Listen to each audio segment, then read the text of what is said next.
A gente volta a falar sobre o Dia do Trabalho, as propostas, a escala 6x1, a crise no INSS. O nosso entrevistado é o advogado e doutor em Direito do Trabalho pela USP, Antônio Gavão Peres. Tudo bem, doutor? Bom receber mais uma vez o senhor aqui na Jovem Pan. Boa noite, muito bem-vindo. Boa noite, Berrache. Eu que agradeço o convite. Um prazer estar aqui. O prazer é nosso. Bom, primeiro falando sobre essa polêmica da escala 6x1, essa foi uma discussão feita já há algum tempo e volta à tona nesse Dia do Trabalho. Agora há pouco a gente destacava que há uma iniciativa de uma PEC no Congresso Nacional. Quais são as chances de, em algum momento, isso ser alterado aqui no Brasil, na sua avaliação? Pois não, Berrache. Existe essa possibilidade, né?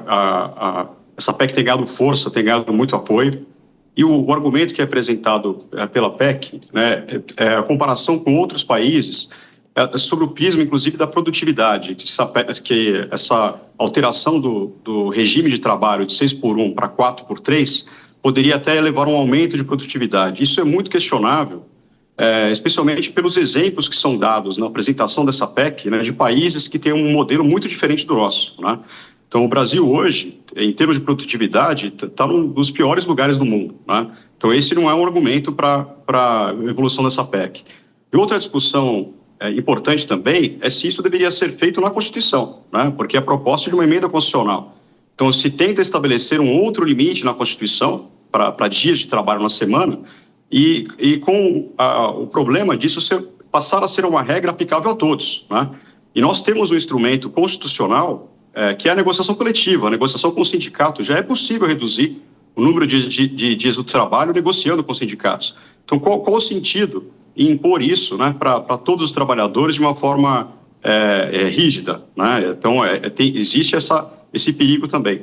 E um outro perigo é levar a algo parecido com o que acontece já com algumas categorias, como, por exemplo, os enfermeiros, né?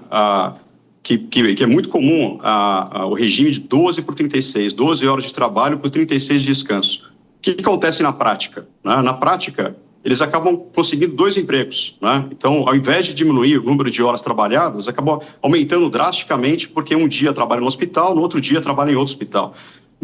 Nessa alteração de 6x1 para 4x3, com os salários baixos, existe um grande risco disso acontecer. Então, na prática, levar até um achatamento salarial e um aumento do número de horas de trabalho em mais de um trabalho, né? Então, tudo tem que ser examinado com muita cautela e o perigo está em colocar uma regra geral, né, um teto na Constituição para todos, reduzindo, inclusive, a possibilidade de negociação coletiva sobre esse tema. Perfeito. Vou chamar o Cristiano Vilela, também advogado, para conversar com o Antônio Gavão Peres. A gente está falando sobre os direitos trabalhistas. Vilela.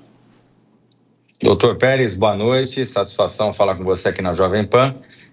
Diante desse pedido político, né, dessa reivindicação política do fim da escala 6x1, que na verdade não é muito bem 6x1, e a criação de uma escala 4x3, que também, pelo que consta, não seria necessariamente 4x3, seria um pouco mais, talvez, em termos de horas. Mas, na sua visão, isso pode fazer com que haja um grande aumento do desemprego diante da própria incapacidade do setor produtivo, de uma forma geral, de arcar com essa situação, com essa nova situação, em termos de diminuição da produtividade e manutenção dos índices salariais? Essa é uma questão colocada. Boa noite, prazer em vê-lo aqui também. Estima-se, né, um aumento de custo da produção superior a 20%, né? E aí um problema antecedente, né, que pouca gente fala disso, né? Então, haveria uma melhoria, entre aspas, né, da condição desse empregado, desse trabalhador formal, né? Então, com o aumento do custo da produção. E o outro lado da moeda é um incentivo à informalidade, né? Então, se eu aumento o custo da produção do trabalho formal, há um risco tremendo também, não apenas de esse custo se tornar maior para as empresas, reduzir produtividade, ganho da indústria na competição interna e internacional, mas o risco de empurrar, né, as empresas para uma informalidade ainda maior, né? E esse número, né, ele varia muito de estado a estado no Brasil, né? Mas para os jovens, por exemplo, em estados da região norte e nordeste, nós temos, em alguns estados, a informalidade chegando a 70%, né? Então, quando a gente discute aumento da proteção trabalhista, em alguns estados, a gente está falando de 30%, né, de 30% da força de trabalho, sendo que 70% está na informalidade. Então, esse é um outro risco, né, o outro lado da moeda. Se eu aumento o custo de produção em mais de 20%, qual é a pressão que eu estou fazendo? Né? Tem um risco muito grande também nesse argumento que não está sendo enxergado.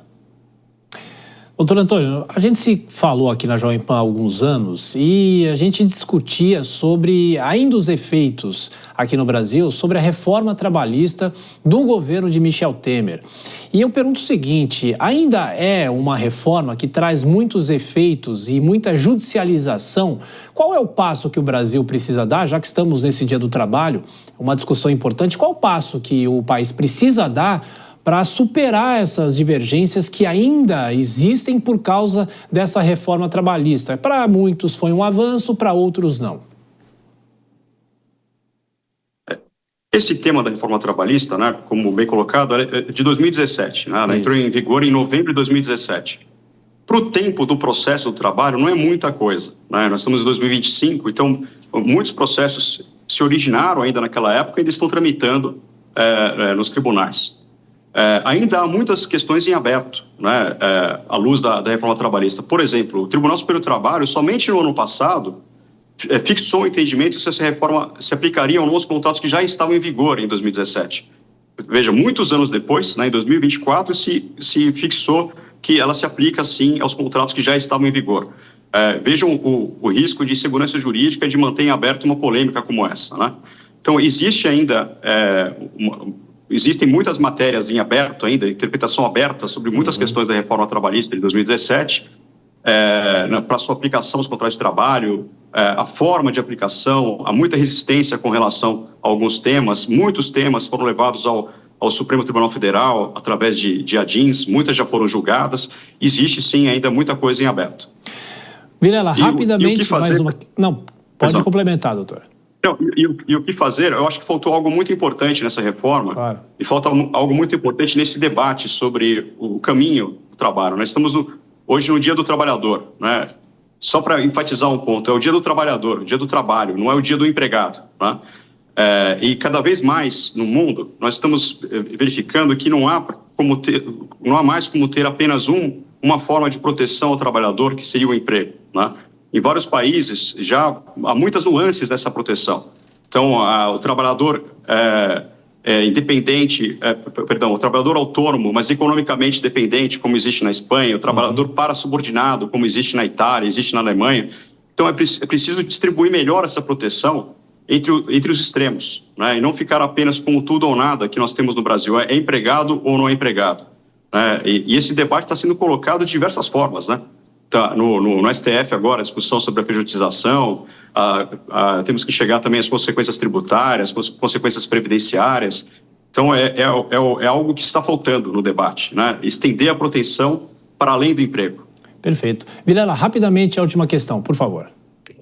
Doutor Pérez, ainda sobre pejotização que o senhor comentou agora, gostaria de ouvir a sua opinião. Se o senhor entende que essa posição que vai ser tomada pelo Supremo Tribunal Federal, se ela vem em boa hora, se ela é importante, se ela é adequada, qual que é a sua leitura sobre o tema? Pois não, o Supremo Tribunal Federal já estava examinando, né, diretamente muitos casos concretos em razão das reclamações constitucionais. Né? Então, é um mecanismo que permite levar ao Supremo Tribunal Federal diretamente essa matéria em razão de uma decisão que o Supremo proferiu em uma DPF, a DPF 324. Né? O número de reclamações constitucionais que chegou ao Supremo foi tão grande, né, que também em outro caso, o Supremo reconheceu a repercussão geral da matéria e vai definir os critérios para 3 pontos, né? De quem é a competência para decidir se é válido ou se não é válido esse contrato celebrado com a pessoa jurídica. Quais são os critérios para saber se é possível a contratação dessa pessoa jurídica. E de quem é o ônus da prova para demonstrar a fraude. Né? Isso que o Supremo vai decidir.